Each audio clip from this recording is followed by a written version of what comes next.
The message came through every communication channel on Earth at exactly the same time. Television screens went dark. Radio stations fell silent. Computer monitors flickered and changed.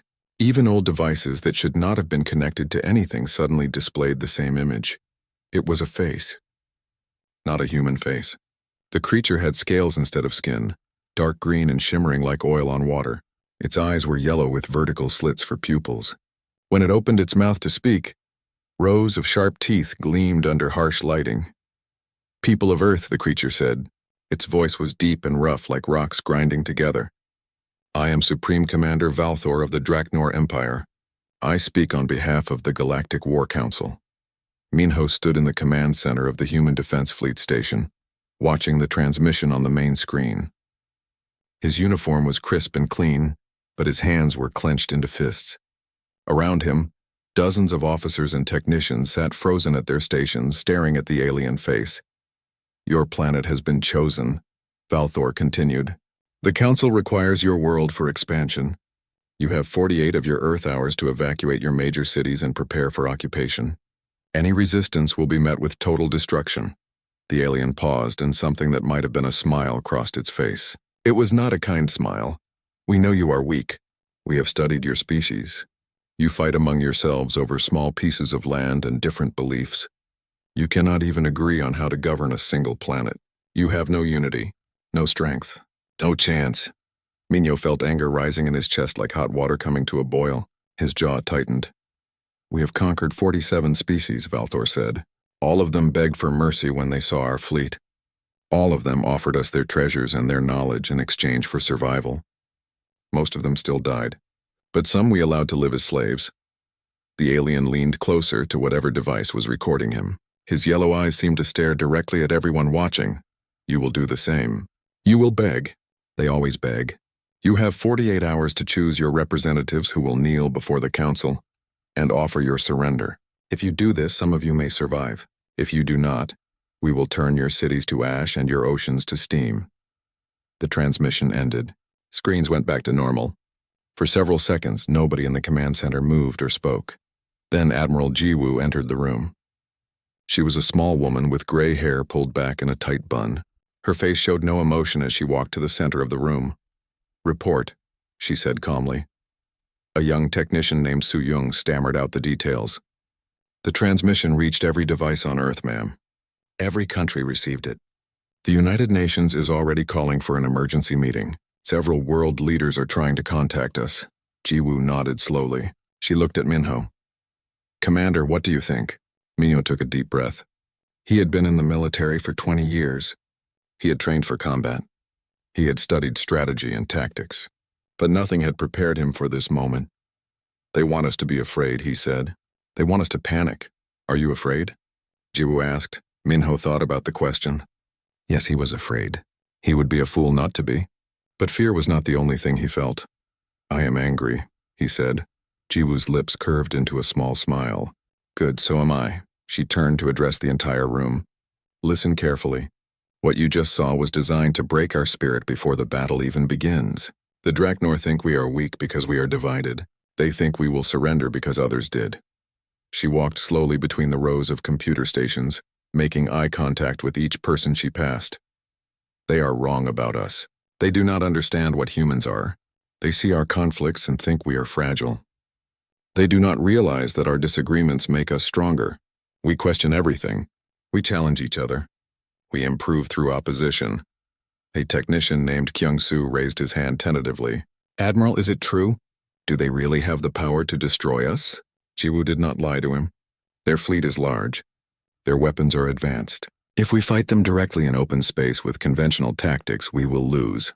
Fear rippled through the room. Some people looked at the floor.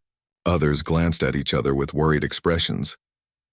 "But," Jiwoo continued, her voice growing stronger, "they have made a mistake. A fatal mistake. They have given us 48 hours. They think we need this time to panic and argue and eventually give up. They do not know that we have been preparing for this possibility for decades." Minho straightened his back. He knew what the Admiral was talking about. Not everyone did. "Project Horizon," he said quietly. Jiwoo nodded. "Project Horizon."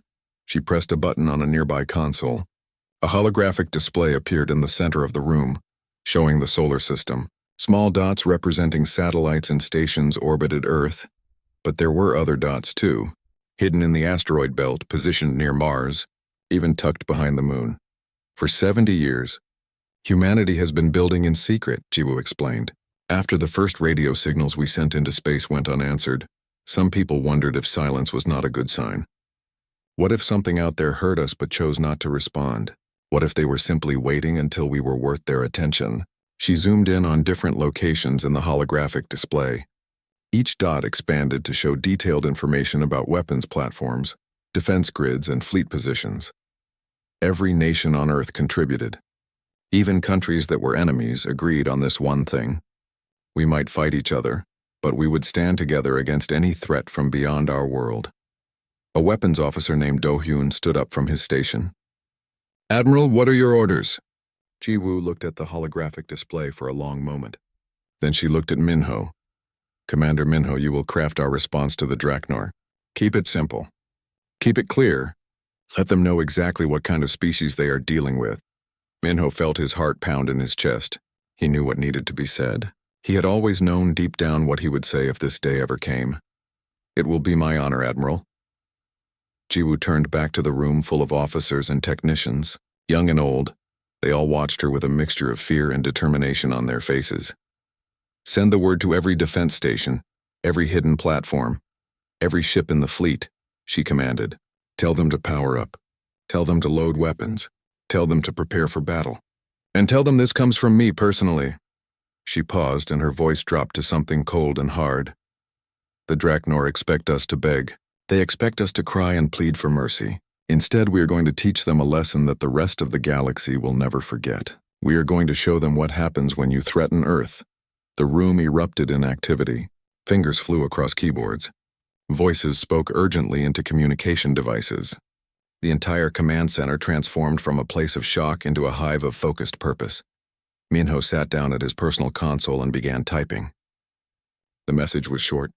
The Draknor expected thousands of words filled with desperate bargaining. They would get 3. His fingers stopped over the send button. This would change everything. There would be no going back after this moment. He pressed the button. The message went out across space to the waiting Draknor fleet. The Draknor warship was massive, larger than any city on Earth. Inside its command chamber, Supreme Commander Valthor sat on a throne made of metal and bone. Around him, dozens of officers monitored screens and instruments. The air smelled of sulfur and machine oil. Valthor's second-in-command, a shorter Draknor named Krell, approached with cautious steps. He held a data tablet in his clawed hands. "Commander, we have received a response from the humans." Valthor's eyes gleamed with satisfaction. "Already?" "It has only been 6 of their hours. They break quickly as expected. Read their message." Krell looked at the tablet. His face showed confusion. "Sir, the message is very short. Only 3 words." "3 words?" Valthor's voice showed annoyance. "What are these 3 words?" Krell hesitated, then read aloud. "Come and take it." The command chamber fell silent. Every Draknor officer turned to look at their supreme commander. Valthor's face did not move for several heartbeats. Then he started to laugh. It was a harsh grating sound that echoed off the metal walls. "They mock us," he said. "This primitive species dares to mock the Draknor Empire." He stood up from his throne, his full height impressive even among his own people. "Perhaps they need a demonstration of our power. Krell, target one of their cities. Choose a large one. Something they will notice. Which city, Commander? I do not care. Pick one at random. Fire a warning shot into their ocean nearby. Let them see the size of the crater. Let them feel the tremors. Then they will understand." But before Krell could give the order, alarms began blaring throughout the ship. Red lights flashed. Officers shouted in their harsh language. "Commander!" one of them yelled. "We are detecting massive power signatures throughout the human solar system."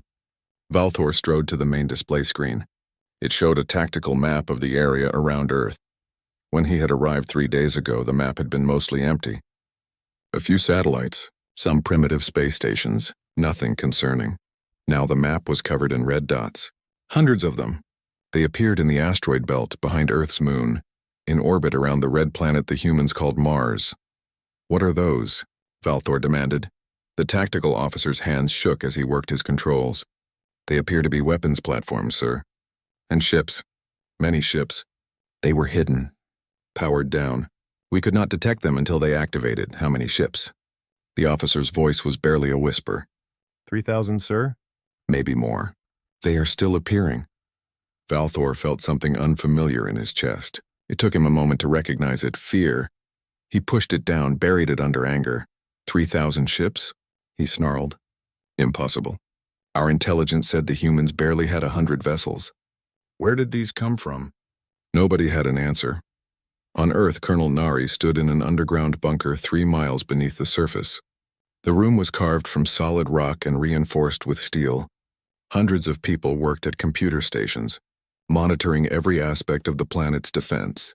All platforms are online, someone reported. Fleet Zeta is in position, another voice called out. Lunar. Cannons are charged and ready.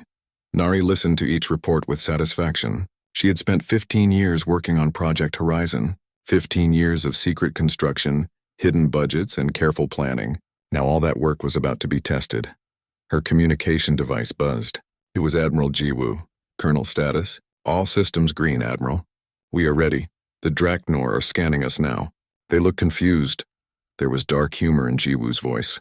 I think they expected us to be helpless. Nari allowed herself a cold smile. Let them stay confused. It will make this easier. She turned to a young officer named Hyunsik. He was a pilot, one of the best humanity had ever trained. His fighter was docked in a hidden bay on the far side of the moon, waiting. Captain Hyunsik, are your wings ready to fly? The pilot's voice came through crystal clear. Yes, Colonel. Just give the word. Not yet. Wait for their first move. Let them show us what they have. Then we show them what we have. Across the solar system, similar conversations were happening. On Mars Station, Commander Soman checked her fleet for the 5th time. She had 80 ships under her command, all of them hiding in the shadow of the Red Planet. They were older ships, ones that the Draknor would have seen in their intelligence reports. But they had been upgraded. New engines, new weapons, new shields.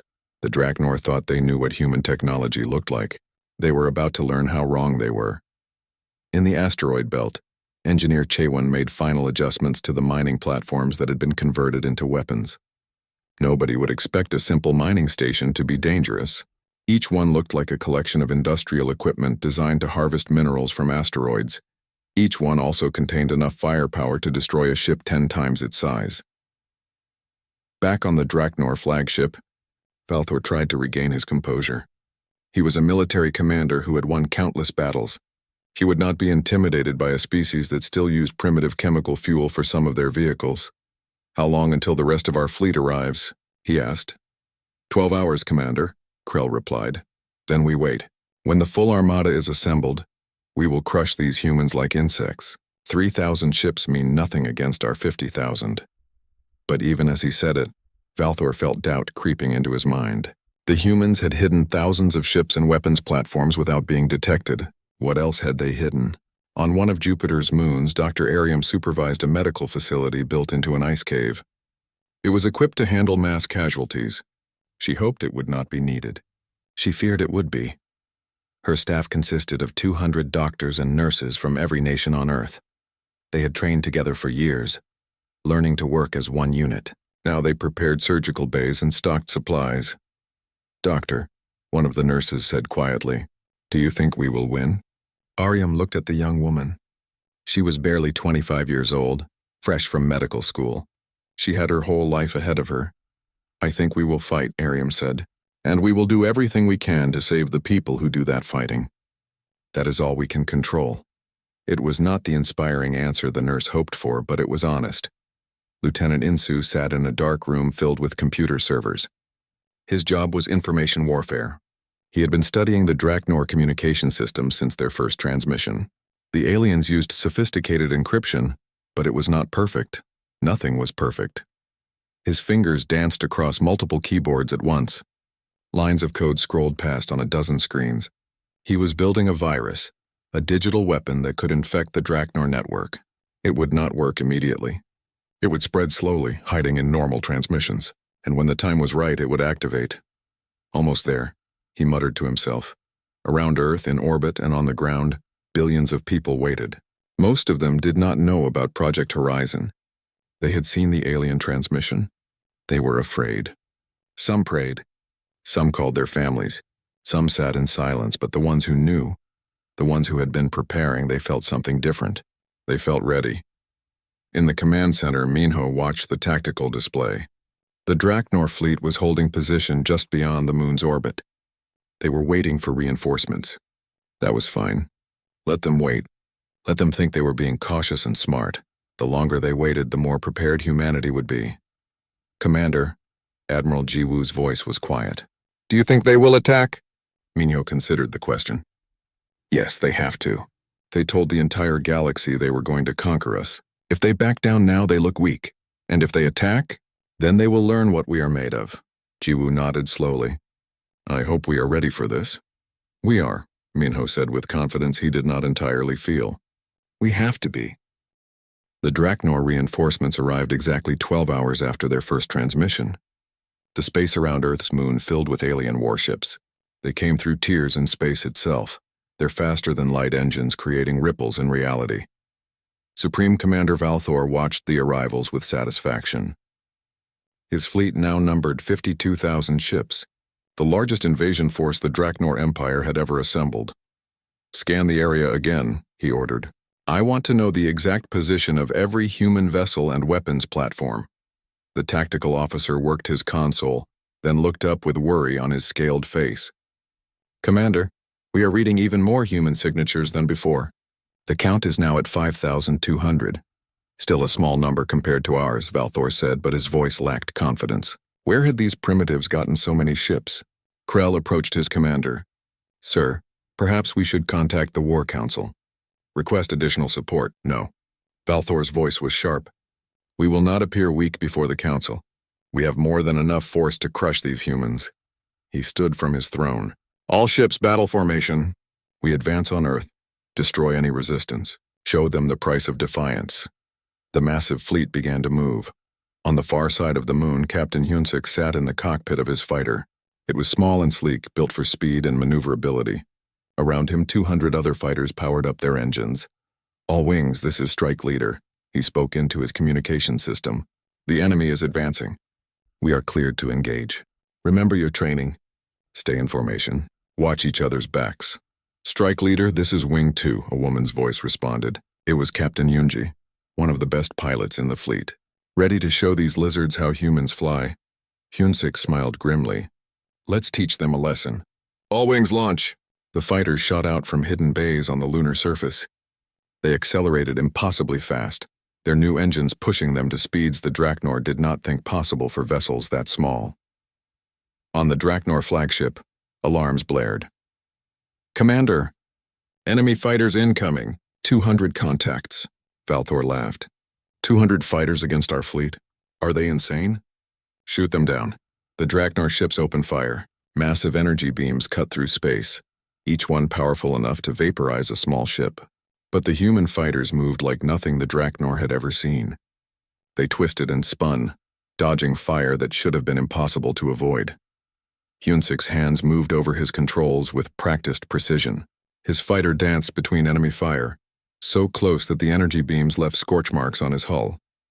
He locked onto a Draknor cruiser and fired his missiles. The missiles were small, nothing compared to the giant torpedoes the Draknor used. But they were fast and smart, adjusting their course mid-flight. 6 of them slammed into the cruiser's engines. The explosion was spectacular. That's one, Hyunsuk said calmly. All around him, other human pilots were doing the same thing. They flew in pairs, covering each other, working together like they were parts of the same organism. When Draknor ships tried to target one fighter, its partner would attack from another angle. Within 3 minutes, 20 Draknor ships were destroyed. Within 5 minutes, 50 were gone. Valthor could not believe what he was seeing. How are they doing this? Our targeting systems cannot lock onto them. The tactical officer's hands shook. They are too fast, sir, and they fly in patterns we cannot predict.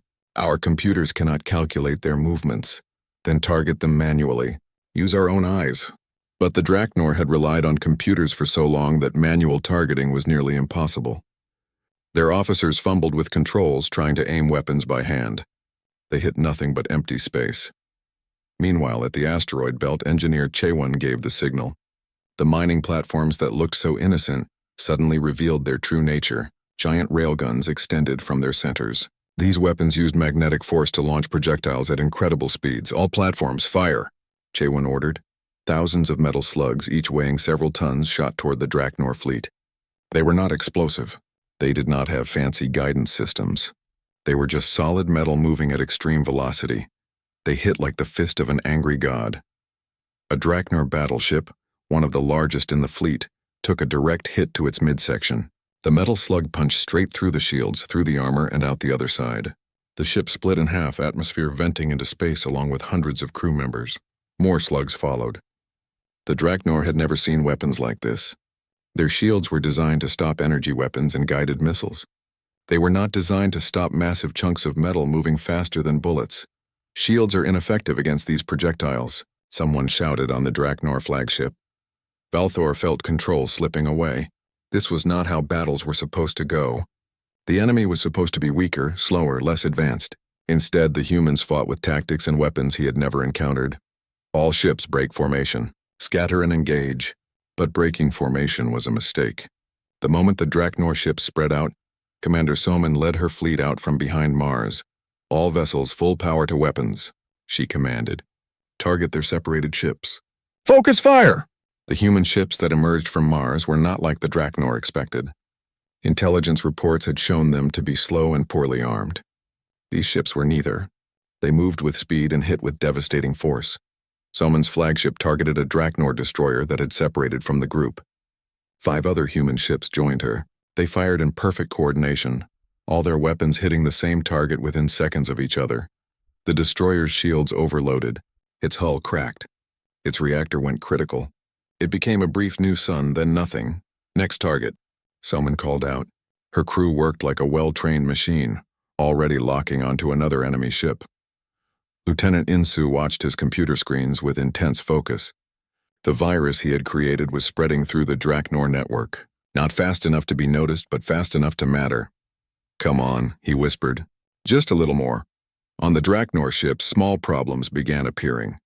A targeting computer would briefly freeze. A communication channel would fill with static. A navigation system would show incorrect data for a split second. None of these problems alone were serious. But in the middle of a battle, even small problems could be fatal. A Draknor captain tried to fire on a human fighter, but his weapon system glitched for just 2 seconds. In that time, the fighter moved and fired its own weapons. The captain never got a second chance. Weapons officer Haeun sat at her console on Earth's primary defense station. Her experimental plasma cannons had just finished their warm-up cycle. These weapons had been developed in secret over 30 years. They had never been tested in actual combat. Admiral Jiwoo, this is Weapons Station Alpha. Plasma cannons are ready to fire. You are cleared to fire, Lieutenant. Jiwoo's voice responded. Show them what you have built. Haeun's hands moved over her controls. The massive cannons, each one the size of a skyscraper, adjusted their aim. They targeted the densest concentration of Draknor ships. Firing, she said quietly. The plasma bolts were not beams of energy. They were contained balls of superheated matter, held together by magnetic fields. When they hit the Draknor shields, they did not just strike and dissipate. They clung to the shields, burning through them like acid. 3 Draknor battleships found their shields melting away under the plasma assault. Their armor began to glow red, then white. Their hulls started to melt. Fire again, Haeun ordered. Do not give them time to adapt. The cannons fired continuously, pumping bolt after bolt of destructive plasma into the enemy fleet. On the Draknor flagship, panic had replaced confidence. Officers shouted over each other. Alarms blared from every direction. The tactical display showed Draknor ships dying in numbers that seemed impossible. Commander, Krell's voice was desperate. We have lost over 2,000 ships. Our formation is broken. We are taking heavy casualties. Valthor stared at the display. 2,000 ships in less than 20 minutes. How were these primitives doing this? All ships fall back, he ordered. Retreat to the staging area beyond the moon. But even retreat was not simple. Human fighters harassed the fleeing ships, taking shots at their engines. The railgun platforms continued their bombardment. Somin's fleet pursued them, weapons blazing. The great Draknor invasion force, which had arrived with such confidence, fled in disarray. The Draknor fleet regrouped beyond the orbit of Earth's moon, licking its wounds. 3,000 ships lost in the first engagement. 3,000 out of 52,000. It should not have been possible. Supreme Commander Valthor stood in his command chamber staring at the tactical display. His officers kept their distance, afraid to speak. Finally, Krell approached. "Commander, we should contact the War Council. Tell them what happened here." "Tell them what?" Valthor's voice was bitter. "That we were beaten by primitives? That our great fleet ran from a species that still uses fossil fuels on their planet? The Council would have me executed for incompetence. But sir, these humans are not what we expected. They have technology we did not know about. They fight in ways we have never seen. We need help." Valthor turned to face his second-in-command. "We still outnumber them 10-1. We still have the superior firepower. We simply need to adjust our strategy." He pointed at the display. "Their weapons are impressive but limited. Those railguns fire slowly. The plasma cannons need time to recharge. And their fighters, while fast, are fragile. One good hit will destroy them." Krell nodded slowly. "What do you propose?" "We send in the drones. Thousands of them. Let the human fighters waste their ammunition on targets that do not matter. Let them exhaust themselves. Then we move in with our heavy ships and crush them." It was a sound strategy. Brutal, but effective. On Earth, Commander Minho studied the same tactical situation from his command center. He could see the Draknor fleet regrouping. He knew they would attack again, and next time they would be smarter. "They are going to change tactics," he said to Admiral Jiwoo over the communication link. "I know," Jiwoo replied. "Tactical analyst Young-ho has been running simulations. He predicts they will use drone swarms to overwhelm our fighters." Minho nodded. It was what he would do in their position. "Do we have a counter for that?" "Young-ho is working on it. In the meantime, I want you to contact Ambassador Sujin. It is time to let the rest of the galaxy know what is happening here." Minho understood immediately. The Draknor had kept their invasion quiet, not wanting other species to interfere.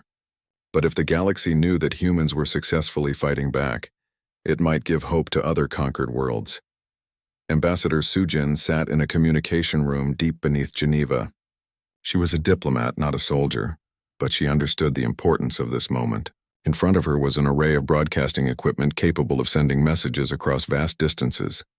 "Ambassador," Minho's voice came through her earpiece, "you are authorized to begin transmission. Tell them everything." Sujin took a deep breath and pressed the broadcast button. Her message would be transmitted in every major galactic language, sent to every corner of known space. "This is Ambassador Sujin of Earth, speaking on behalf of humanity. We want the galaxy to know what is happening in our system. The Draknor Empire came to our world and demanded surrender. They threatened to destroy us if we did not bow before their war council." She paused, choosing her next words carefully. "We refused. When they attacked, we fought back. We are still fighting, and we are winning."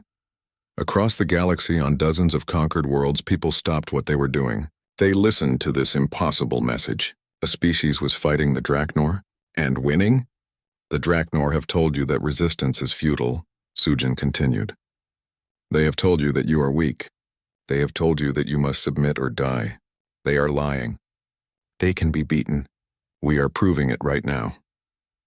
On a planet called Rikar, in a factory where enslaved workers built weapons for the Draknor, a foreman heard the message. His name was Beck, and he was old enough to remember when his world was free. He looked around at his fellow workers. In their eyes, he saw something that had been missing for years. Hope. On another world called Tassara, a resistance fighter named Yala heard the message in a hidden bunker. She had been fighting a losing battle against Draknor occupation for 5 years. Most of her friends were dead. She had been ready to give up. Not anymore. "Play it again," she said to her communications officer. "I want everyone to hear this." Back on Earth, the situation was developing quickly. Tactical analyst Young-ho had finished his simulations and rushed to share the results with Admiral Jiwoo. "Admiral, I have analyzed the Draknor fleet composition. If they use drone tactics, our fighters will be in trouble. But I have found a weakness." Jiwoo leaned forward. "Show me." Young-ho brought up a holographic display.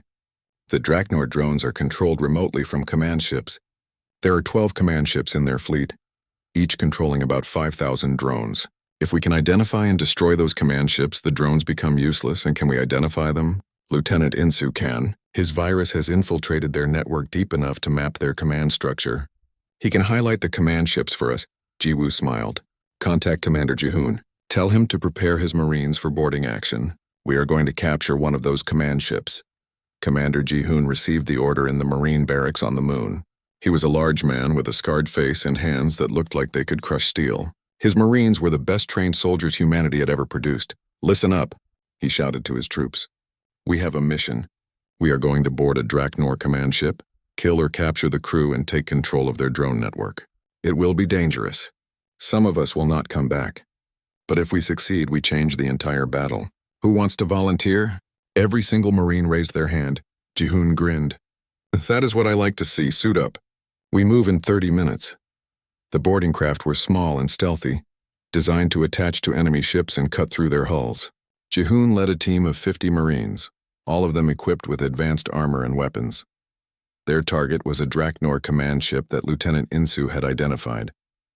It was positioned toward the rear of the enemy fleet, thinking it was safe. Remember, Jihoon said as they approached the target, Draknor are tough. They are bigger than us and stronger than us. But we are smarter and we are meaner. Hit them hard and do not stop until they stop moving. The boarding craft attached to the Draknor hull with magnetic clamps. Plasma cutters began slicing through the armor. Alarms would be going off inside the ship, but it did not matter. By the time the Draknor responded, the Marines would already be inside. The hull section fell away. Jihoon was the first through the breach, his rifle raised. The corridor beyond was dark and filled with smoke from the cutting. A Draknor guard appeared, raising a weapon. Jihoon fired 3 shots, precise and deadly. The guard fell. Move! Move! Move! Jihoon shouted. His Marines poured through the breach, spreading out in trained patterns. They moved through the ship like a well-oiled machine, clearing room after room. The Draknor tried to mount a defense. They were skilled soldiers, experienced in combat, but they had never fought humans before. They did not expect enemies that were so fast, so aggressive, so willing to take risks. Marine Sergeant Bora led a squad down a side corridor. They encountered a group of 6 Draknor warriors. The aliens were huge, towering over the humans, armed with energy weapons that could cut through steel. Grenades, Bora shouted. Her team threw 3 flashbang grenades. The explosions were blinding and deafening in the enclosed space. While the Draknor were disoriented, the Marines rushed forward, firing at close range. It was over in seconds. Jihoon reached the command center of the ship. Inside, a dozen Draknor officers worked at their stations, coordinating the drone fleet. They looked up in shock as the doors exploded inward. Put down your weapons, Jihoon ordered in the Draknor language. Human intelligence had learned to speak it years ago. The Draknor officer in charge, a female with orange scales, hissed in defiance. She reached for a weapon. Jihoon shot the console next to her. Sparks flew. The message was clear. Put down your weapons or the next shot goes through your head. The Draknor officer looked at the determined faces of the human Marines. She had heard that humans were weak and cowardly. These Marines looked like they had never been afraid of anything in their lives. Slowly, she put down her weapon. The other officers followed her lead. Good choice, Jihoon said. He turned to his communications officer. Tell Lieutenant Insu we have the command ship. He can begin the takeover of their drone network. Lieutenant Insu smiled as his screens filled with data from the captured command ship. Commander Jihoon and his Marines had done the impossible. Now it was his turn to work magic. His fingers flew across multiple keyboards. Lines of code scrolled past faster than most people could read. Within minutes, he had accessed the Draknor drone control network. Beautiful, he whispered. Just beautiful. The Draknor had never imagined someone could hack into their systems this quickly. They had layers of security and encryption. But Insu had been studying their code for days. He knew every weakness, every backdoor. Admiral Jiwoo, he spoke into his communication device. I have control of 5,000 enemy drones. Can you turn them against the Draknor? Better than that, Admiral. I can make them think they are still following Draknor commands right up until the moment they explode. On the Draknor flagship, Supreme Commander Valthor was preparing to launch his drone assault. He stood before the tactical display, confident that this time the humans would fall. Launch all drones, he ordered. Swarm the human fighters. Overwhelm their defenses. Then we move in for the kill. Thousands of small craft emerged from the Draknor ships. They were sleek and fast, armed with basic weapons. Their purpose was simple: create chaos and drain enemy resources. The drones swept toward the human defensive positions. Captain Hunsik, still in his fighter after the first battle, watched them come. Strike leader to all wings. Here comes the swarm. Stay tight and pick your targets carefully. But before the human fighters could engage, something strange happened. 5,000 of the drones suddenly changed direction. They turned away from the human positions and headed straight for the Draknor fleet. What is happening? Valthor roared. Why are those drones breaking formation? The tactical officer's hand shook as he worked his console. Sir, I cannot explain it. They are not responding to commands. They are targeting our ships. Valthor watched in horror as his own drones attacked his fleet. They slammed into ships at full speed, their small explosive charges detonating against hulls and engines. It was like being attacked by a swarm of angry insects. Shut them down. Deactivate all drones immediately. But Insu had locked out the deactivation protocols. The rogue drones continued their assault, creating confusion and damage throughout the Draknor fleet. While the Draknor scrambled to deal with this unexpected problem, Admiral Jiwoo gave new orders: all ships advance. Hit them while they are in disarray. This is our chance to break them. The entire human fleet surged forward. Ships that had been hiding and conserving energy now unleashed everything they had. The railgun platforms increased their firing rate. The plasma cannons blazed with continuous fire. Commander Soman led her fleet in a flanking maneuver, catching the Draknor between multiple attack vectors. Target their heavy cruisers. Do not let them regroup. Captain Yunji dove her fighter through a gap in the Draknor formation, her weapons blazing. She destroyed 3 drone control ships in a single pass. Behind her, a dozen other fighters followed, exploiting the opening she had created. Engineer Chewan activated a surprise she had been saving. Hidden among the asteroids were not just railguns but also electronic warfare platforms. They began broadcasting jamming signals that interfered with Draknor communications. Suddenly, Draknor ships could not talk to each other. Orders could not be transmitted. Coordination fell apart. On the Draknor flagship, Valthor could only watch as his fleet was systematically destroyed. Ships exploded in brilliant flashes. Weapons platforms went dark. Drones turned on their creators. Commander, Krell's voice was desperate. We have lost over 20,000 ships. More than a third of our fleet. We must retreat. Retreat? Valthor's voice was hollow. Retreat where? If we go back to the Empire having lost this battle, the War Council will execute us. If we stay, the humans will destroy us. Then we fight to the last ship, Krell said grimly. At least we die with honor. But before Valthor could give that order, something appeared on every screen in his command chamber. A human face. It was Commander Minho. Supreme Commander Valthor, Minho said calmly. I am speaking to you directly now. Your fleet is broken. Your ships are dying. Your drone network is under our control. You have one chance to survive. Valthor's claws dug into his throne. I will not surrender to primitives. I am not asking you to surrender to us, Minho continued. I am telling you to leave. Take what remains of your fleet and go back to your war council. Tell them what happened here. Tell them that Earth cannot be conquered. Tell them that if they try again, we will not stop at defending our system. There was a pause and Minho's voice became colder. We will come for them. The transmission ended. Valthor stood in silence, processing what he had heard. The human was not demanding surrender. He was delivering a warning. A threat, sir. The tactical officer spoke quietly. The humans have ceased fire.